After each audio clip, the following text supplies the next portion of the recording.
Hi, everyone, and welcome back to the Client Classroom. Every year, Social Security gets adjusted a little bit, and for 2026, there are a few changes that retirees and pre-retirees should be aware of. For most people, the big headline is the COLA increase. COLA stands for Cost of Living Adjustment, and really the idea is pretty simple. It's meant to help Social Security benefits keep pace with inflation over time. For 2026, Social Security benefits increased by 2.8%. So the first question people usually ask is, what does that actually mean for me?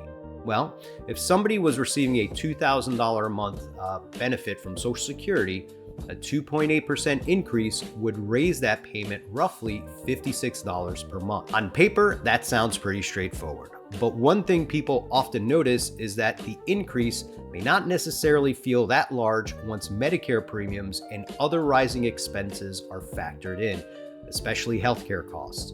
So while COLA is intended to help offset inflation, it doesn't always perfectly match what people are experiencing in their day-to-day lives. Another important change for 2026 affects higher earners who are still working.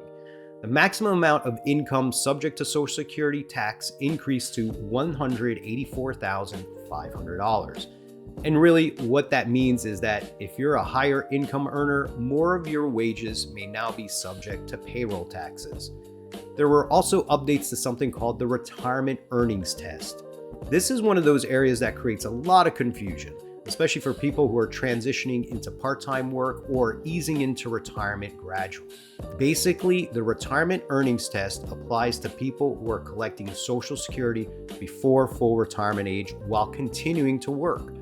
For 2026, the annual earnings limit increased again, which means beneficiaries can earn more income before benefits are temporarily reduced. And finally, one thing people sometimes overlook is that the amount needed to earn Social Security work credit also increased. That mainly affects how workers accumulate the credits needed to qualify for retirement benefits over time. So, when you really step back and look at all of this, I think the big takeaway is that Social Security planning is not something that just stays static forever. The rules change, the thresholds change, benefit amounts change, and all those things can impact things like retirement timing, tax planning, Medicare costs, and your overall retirement income strategy. And honestly, that's why it's important to revisit these things periodically instead of assuming the rules are always going to stay exactly the same. If you'd like help understanding how these updates fit into your own retirement plan, we're always happy to help. You could schedule a time by visiting caserta-dejong.com or by giving us a call. Thanks for being here. We'll see you next time in the Client Classroom.